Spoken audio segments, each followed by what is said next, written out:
Good afternoon everyone, welcome to Ajay blog lovers channel. Ajay blog lovers channel में आपका स्वागत है। आज हम जिस बारे में बात करने वाले हैं कि आज क्रूड ऑयल के आज के क्या टारगेट्स आएंगे और मंडे क्या टारगेट्स आएंगे, और क्रूड ऑयल में कोई ब्रेकिंग न्यूज़ है तो उसके बारे में हम चर्चा करेंगे। तो दोस्तों, सबसे पहले तो मैं अपने सारे प्रीमियम सब्सक्राइबर्स, मेरे सब्सक्राइबर और व्यूवर्स, प्रीमियम का मतलब दोस्तों यहाँ पैसे से नहीं है, प्रीमियम का मतलब है जो मेरे चैनल की मार्केटिंग करते हैं, क्योंकि मैं चाहता हूँ कि अच्छे कंटेंट की मार्केटिंग हो, ताकि मेरे सब्सक्राइबर को भी फायदा हो और जो लोग लॉस कमाते हैं उनको भी प्रॉफिट मिले। तो दोस्तों, हमने कल ही देखिए स्विंग ट्रेडिंग करके कितना कमाया, जब 94.8 पे हो गया था, जब सारे लोग काफ़ी पैनिक में आ गए थे, लेकिन जो मेरे सब्सक्राइबर और व्यूअर्स है वो पैनिक में नहीं आए, क्योंकि because these are the smart investors. हमने वहाँ शॉर्ट किया 94.8 पे और फिर से 93.8 पे बाय करके कमाया, फिर 93.8 पे शॉर्ट करके, और अभी देखिए क्या हालत है दोस्तों, फिर से ₹1 का मुनाफा। राइट। तो ये मेरे प्रीमियम सब्सक्राइबर, उनको तो पता है कि हम किस तरीके से काम करते हैं। अगर आप भी प्रॉफिट कमाना चाहते हैं तो जल्दी से मेरे चैनल को सब्सक्राइब कर लीजिए, बेल आइकन पे हिट करके सेलेक्ट ऑल दबाइए, ताकि सारे वीडियो आपको तुरंत मिलते जाए। और ये सारे वीडियो आप देख लेना एक बार दोस्तों, तो आपको पता चल जाएगा, मुझे कोई भी बोलने की ज़रूरत नहीं पड़ेगी। ठीक है ना? तो जल्दी से बात करते हैं कि आगे के क्या टारगेट रहेंगे। जो कमाया कमाया, खाया पिया गया। ठीक है ना? अब नया कमाना अपने को, तो उसके लिए हमें क्या करना है? तो उसके लिए जल्दी से 1 वीक का टारगेट देख लेते हैं। देखो, 1 वीक का जो चार्ट है उसके हिसाब से तो ये डाउन ट्रेंड दिख रहा है, 1 मंथ के हिसाब से भी डाउन ट्रेंड दिख रहा है, 3 मंथ के हिसाब से भी मुझे डाउन ट्रेंड दिख रहा है, 6 मंथ के हिसाब से मुझे डाउन ट्रेंड दिख रहा है। तो दोस्तों, यहाँ पे एक बात बोलना चाहता हूँ, ये चार्ट मैंने कल भी देखा था, कल भी मुझे डाउन ट्रेंड ही लग रहा था, लेकिन कल एकदम से स्पाइक हो गया था। तो इस चीज़ को दोस्तों आपको समझने की ज़रूरत पड़ेगी, राइट? कल ओपेक से न्यूज़ आई थी, कल यूएस का इन्फ्लेशन डेटा आया था, जो काफ़ी एनकरेजिंग था कि हम लोग रिकवर हो रहे हैं ग्लोबली, लेकिन उस डेटा को ओपेक ने ढंग से लिया नहीं, ठीक है ना? क्योंकि उनका लेना ही नहीं उनको, उनको अपनी प्राइसेस बढ़ानी है क्रूड ऑयल की, राइट? तो ओपेक ने बोला कि this data is not good enough. उससे मार्केट में एक सेंटिमेंट चला गया कि अगर ओपेक कंट्रीज़ जो बेसिकली क्रूड ऑयल एक्सपोर्ट करती है ग्लोबली, राइट? तो उनसे मार्केट में सेंटिमेंट चला गया, अगर ओपेक कंट्रीज़ एग्री नहीं है इस डेटा पे, तो वो अपनी प्राइसेस बढ़ा सकते हैं। तो उससे क्रूड ऑयल की प्राइसेस हाइक हो सकती है। इसी की वजह से एक उछाल आया था दोस्तों, ठीक है ना? तो हमारे ग्राफ और हमारे जो एनालिसिस था वो सब सही था।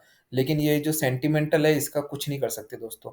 लेकिन वो सेंटिमेंट जो था, जो मेरे सब्सक्राइबर को तो मैंने बोला था कि जो भी ऐसे सेंटिमेंट के बेसिस पे ऊपर जाता है तो वो एक गोल्डन अपॉर्च्युनिटी होती है आपको वहाँ शॉर्ट करने की।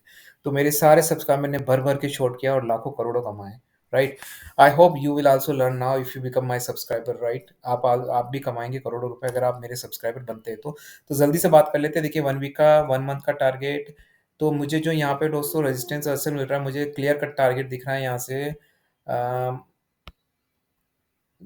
यहाँ से डाउनफॉल होने वाला है दोस्तों। क्लियर कट टारगेट मुझे दोस्तों यहाँ से 91.5 का टारगेट दिख रहा है दोस्तों।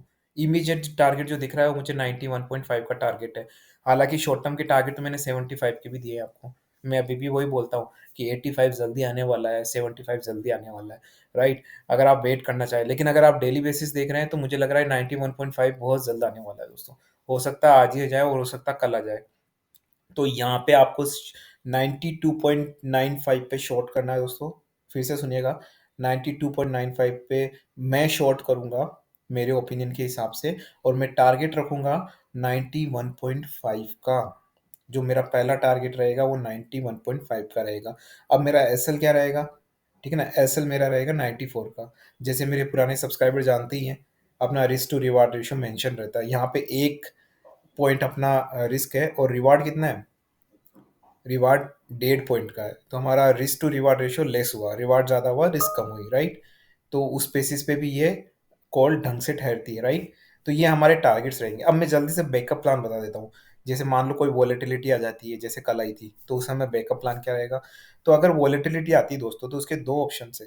पहला तो आप क्या करें, पहला तो आप करें कि एक तो आप पैसा बचा के रखें, सारा पैसा एक साथ इन्वेस्ट ना करें, और अगर आपके पास बहुत पैसा है, तो आप उसको एवरेज करते जाइए। जैसे अभी 93 आ गया, ठीक है ना? 90, मुझे नहीं लगता है 93.5 क्रॉस करेगा आज, ये ऐसी इसी पे रेंज करेगा, और आज ही शायद 91.5 या कल 91.5 आ सकता है। अगर नहीं आए तो भी आपको शॉर्ट करना है। हर राइस पे आपको शॉर्ट करना है दोस्तों।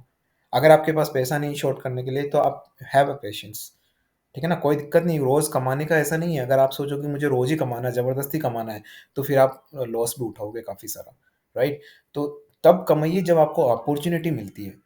ज़बरदस्ती अपॉर्च्युनिटी आप ढूँढने लगोगे ना, तो वैसे काम नहीं चलता दोस्तों, राइट? और जाते-जाते दोस्तों एक बात ये बोल देना चाहता हूँ कि डिस्क्लेमर है, ये जो भी मैं दे रहा हूँ मेरे ओपिनियन है, I am not a certified SEBI adviser, I am not any kind of certified advisers, okay, so here I am just giving my opinion. आपको अपने हिसाब से ट्रेड करना, प्रॉफिट लॉस जो भी होगा वो आपके बेसिस पे होगा, आपके व्यू पे होगा, राइट। दूसरी एडवाइस एक और देना चाहता हूँ जो मेरा पर्सनल ओपिनियन है, never ever take any advice from any certified adviser also, क्योंकि दोस्तों वो उनका कंसल्टिंग का बिजनेस होता है, राइट। मैं अगर आपको बोलूँ कि अगर आपको अच्छा नॉलेज है, तो आप अपने आप को बेस्ट एडवाइस दे सकते हैं। उसमें किसी तरह का फ्रॉड नहीं होगा। कौन आदमी होगा जो अपने आप को ही धोखा देगा, राइट? तो खुद नॉलेज गेन करिए, खुद अपने आप को एडवाइस दीजिए, इन्वेस्ट करिए और ल करोड़ों रुपए कमाइए, ठीक है ना? अगर आप किसी एडवाइज़र के पास जाते हैं, तो एक तो आपकी डिपेंडेंसी हो जाती है, दूसरा ये हो जाता है कि वो आपको सही राय देगा, नहीं देगा, इसका कोई भरोसा नहीं, और इस प्रोफ़ेशन में आप जानते हैं क्या होता है, right? So with this quote, this is Ajay, and we will come for next video, right? Maybe today evening or maybe tomorrow. Okay, till then, bye bye. This is Ajay and going to sign off.